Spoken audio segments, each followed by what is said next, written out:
Zimbabwe সফরটা মোটেও ভালো যাচ্ছে না বাংলাদেশের। জিম্বাবুয়ের মাটিতে খেলতে নামলেই যেন খেয়ে হারিয়ে ফেলেন টাইগাররা। আর শুরু থেকে ব্যাটিং ব্যর্থতা বাংলাদেশের সবচেয়ে বড় দুর্বলতা। একমাত্র টেস্ট ওয়ানডে সিরিজের পর প্রথম টি-20তেও একই ধারাবাহিকতা বজায় রেখেছে বাংলাদেশ। টি-20 সিরিজে ফেরার লড়াইয়ে নিজেদের ভুলগুলো শুধরে সমতায় ফিরতে চাইবে হৃদয়রা। শুক্রবার একই ভেন্যুতে দ্বিতীয় টি-20তে মুখোমুখি হবে দুদল। সিরিজের প্রথম ম্যাচে 171 রানের লক্ষ্য তাড়া করতে নেমে বাংলাদেশের ব্যাটিং ধসে 138 রানে গুটিয়ে গিয়ে বুধবার বুলাওয়ের কুইন্স স্পোর্টস ক্লাবে 32 রানের হার দিয়ে টি-20 সিরিজ শুরু করে সফরকারীরা। একমাত্র ইয়াসির আলী রাব্বির ব্যাটে 50-র দেখা মিলে। বাকি ব্যাটাররা আসলেন আর গেলেন। দায়িত্বশীল ব্যাটিংয়ের ভূমিকা রাখতে পারেনি অন্য কোনো ব্যাটার। টি-20 সিরিজে টিকে থাকতে হলে এই ম্যাচে জয়ের বিকল্প নেই বাংলাদেশের সামনে। অন্যদিকে টাইগারদের বিপক্ষে জয় পেলেই 2022 সালের পর প্রথমবারের মতো টি-20 সিরিজ জিতবে জিম্বাবুয়ে। তাতে করে ঘরের মাঠে বাংলাদেশের বিপক্ষে টি-20তেও টানা 2 সিরিজ জিতবে স্বাগতিকরা।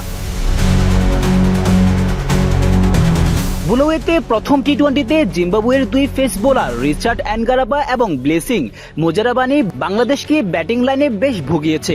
দুজনই প্রথম টি-20তে 4টি করে উইকেট নিয়ে ভাগাভাগি করে টাইগারদের 8 উইকেট নিজেদের ঝুলিতে ভরে। শুধু প্রথম টি-20 না, পুরো সিরিজ জুড়ে এই 2 বোলারের সামনে অসহায়ত্ব বরণ করে মোহাম্মদ আশরাফুলের শিষ্যরা। এদিকে এই 2 বোলারের বিপক্ষে বাংলাদেশকে আরো হোমওয়ার্ক করতে হবে বলে মনে করেন সিনিয়র সহকারী কোচ মোহাম্মদ সালাউদ্দিন। এই কোচ জানিয়েছেন জিম্বাবুয়ের বোলারদের বিপক্ষে আরো কৌশলী হতে হবে। তাছাড়া টাইগার বোলারদের বারবার এমন বলে ক্ষুব্ধ সালাউদ্দিন।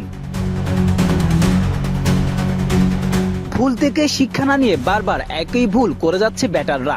বিশেষ করে নিজেদের উচ্চতাকে কাজে লাগিয়ে অতিরিক্ত বাউন্স আদায় করেন এনগারাবা ও মুজারাবানি।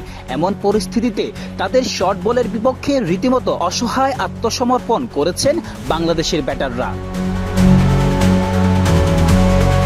সব মিলিয়ে বাংলাদেশ দলের প্রধান প্রতিপক্ষ এনগারাবা ও মুজারাবানি। এই দুজনকে সামলিয়ে দ্বিতীয় টি-20তে ঘুরে দাঁড়াতে হবে তামিম ইমনদের। আর সিরিজে সমতা ফিরতে হলে এই 2 ম্যাচে জয়ের কোনো বিকল্প নেই বাংলাদেশের সামনে। তাসিম মাহমুদ, ক্রিক জোন।